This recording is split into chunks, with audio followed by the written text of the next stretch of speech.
Hi, I'm Caden, and this is my third milestone. For my third milestone, what I did was I tuned the values for the flex sensor as well as the accelerometer so the buzzer would beep appropriately. For example, if I'm squatting incorrectly, the buzzer will beep, and if I'm squatting correctly, it will stop beeping. Um, and I encountered numerous challenges while I did this. Yeah.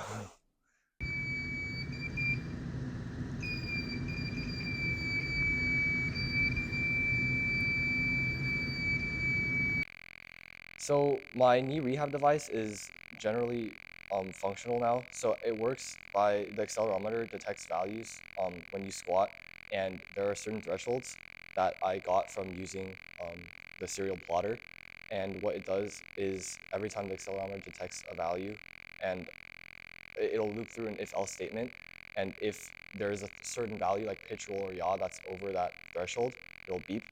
And my flex sensor is like another sensor that's used like for backup in case the accelerometer isn't working. So I have three values, pitch, roll, and yaw, on the accelerometer that are used as thresholds. The first one is pitch.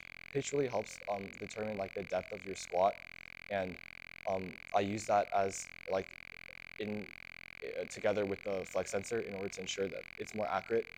Roll helps detect whether or not like your form is incorrect, and yaw helps detect whether or not you're standing or you're squatting.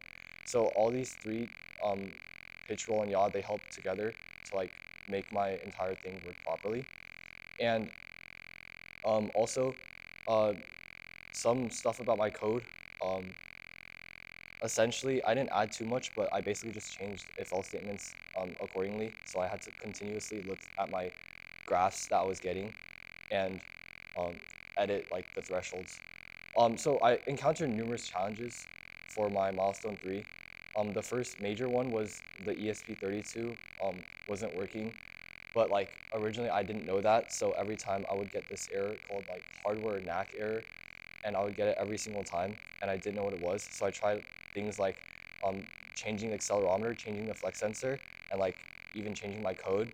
And then after that, I decided to change the ESP32, and I figured out that the ESP32 was the root cause of all the issues I was getting. And on top of that, I had some small issues with the flex sensor. So I like soldered it incorrectly in the beginning, so I had to resolder it and get a new flex sensor so it would actually work. And other than that, I didn't have too many challenges. And for what's next, I intend to solder everything on like this entire circuit onto a PCB board, and I'll also add my modifications.